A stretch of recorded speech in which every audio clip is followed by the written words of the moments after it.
Hi guys, welcome back to my channel, Social Studies Extra Lessons. This is a YouTube channel that we explain social studies concepts in fun and exciting ways. In this video, we will be continuing on our Caribbean culture, and we're going to be looking at the people who came after emancipation. In grade 5, you learned about emancipation. So you and I know that emancipation is the abolition of slavery. So after emancipation, the Europeans needed persons to work on the sugar plantations. They asked the Africans and they were like, no way, I have other things to do. Boy, the Africans rejected the Europeans' offer, so they started to worry. They were getting competition left, right, and center, and they needed persons to work on the sugar plantations quick and fast. Boy, the plantation owners wanted cheap labor. They wanted people they could pay little to nothing. So they sent to India and China and got indentured servants to come to the Caribbean. What could have really caused the Indians and the Chinese to want to leave their home countries and come to our little Caribbean islands? In order to truly understand this, we need to know what is a push factor and what is a pull factor. You see, a push factor is something that influences a person to leave their country or an area in which they reside in. So, for instance, a lot of people want to leave Jamaica and work in other countries. Why persons leave in Jamaica? The reasons why these persons leave Jamaica are what we call push factors. Pull factors, on the other hand, are things that attract people to a particular country or area. Say if I see a lot of people migrating to a particular country, what could I nice about that country? Why people want to go to that country? Those things that attract people to that country, those things are known as pull factors. Now that we know what these things are, let us discuss some of the things that push the Indians and the Chinese away from their country. Some of these things include poverty, no money, then they broke. They couldn't provide for their families. On top of that, they had high taxes. So imagine having no money and everything that you have to buy have high taxes. They were also farmers, and the agricultural sector was declining because of things like drought. So these people didn't want to stay in their country at all. So them hear upon the show about a place called the Caribbean that was offering indentureship. So let us discuss some of the things that pull them into the Caribbean now. Some of these things include the freedom to choose whatever career path that they wanted to choose. So they were not under any caste system. If they want to be a doctor, lawyer, teacher, nurse, anything, they could be it. They also get more money, a lot more pay. And I mean, who wouldn't love more money? With that more money, they had an opportunity for a better life. And they could get to provide for their families the real way. And the Caribbean also had some attractive and sustainable natural resources. So they heard about this indentureship system and they heard about all the nice things that the Caribbean had. So they pack up them bag, jump on the ship and come straight to the Caribbean. So they had to sign a contract which bound them to work on these plantations for approximately 5 years. The Indians were the first of the two to come here. They came from places like Calcutta, Bombay, and Madras, and they came to the Caribbean in 1838. The very first Caribbean country that they came to was Guyana. In fact, Guyana received all of 239,000 Indians. 21,500 Indians came to Jamaica, and they came to parishes such as Westmoreland, Clarendon, St. Thomas, and Portland. Trinidad also got a lot of Indians in their country.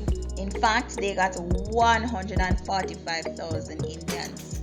That's a whole heap, man. 145,000, not 145, 145,000. Other Indians went to countries like Grenada, St. Lucia, and St. Vincent.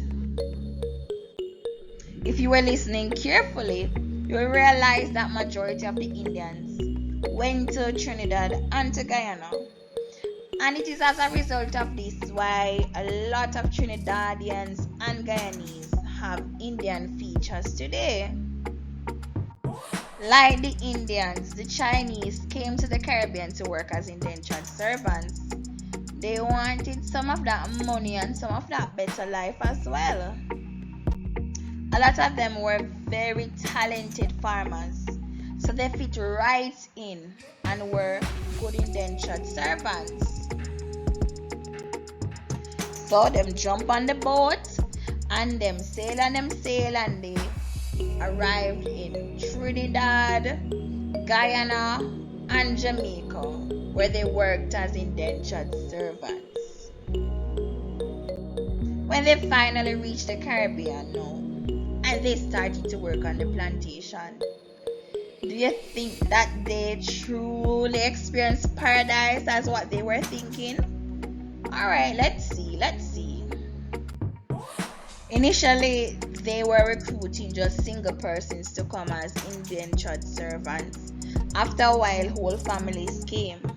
When they came, they got their bag, and these bags included them farm tools, and they get pots and pans to cook in, and then they even got clothes as well. Boy, when they finally arrived and lived on the plantation, them get stressed out because this was not the life that they were dreaming of. They could not move around as freely as the Africans, so they feel so locked up and trapped. Also, they weren't making a lot of money. They weren't making the money that they thought that they would be earning. And not to mention, them put them up in some dilapidated houses. Boy, the Indians couldn't believe, and the Chinese couldn't believe that this is what they left their home countries for. Yes, the Europeans, they appointed persons to oversee the East Indians and the Chinese to ensure that they were okay. But they still did not get the treatment that they bargained for. Even the children got a raw deal. They thought that they would get substantial food and medical supplies and attention, and they did not get it, and a lot of the children ended up being sick. You see, although they weren't getting good treatment on the plantations, at least they could still retain certain aspects of their culture. So they still could pass down certain cultural practices, and they still could pass down certain aspects of their religion, and that is why we see evidence of these things in the Caribbean today. Boy, at first the Indians and the Chinese and the Africans couldn't agree at all, but after a while they learned to cohabitate together, and some of them even intermarried and intermixed and had children. Some of the indentured servants, they couldn't wait until their contract was up, so they paid penalties to pay for the rest of the years they had left. And some of them, when their contracts were up, they were either offered money or land to stay, but a lot of them took the money instead because The lands turned out to be very mountainous and them never want to live on top of no mountain. A lot of them they didn't want anything at all to do with the Caribbean. So then just pack up them two bag and pan and go straight back at India and straight back at China. The people who came after emancipation, the Indians and the Chinese, learned to live together with the people who came before emancipation, the Africans. And they even worked together to get universal adult suffrage. Although the Europeans weren't treating them fairly, some of them still managed to stay. The Indians and the Chinese who managed to stay, they stayed and set up shops and a variety of businesses. And these persons chose to have their families here, and they passed down various aspects of their culture. That is why we see evidence of Indian and Chinese culture here in the Caribbean today. I hope you enjoyed that video. I sure enjoyed making that video. If you did enjoy it, please remember to like, share, comment, and even save this video, as it can help you to study for your PEP curriculum based test.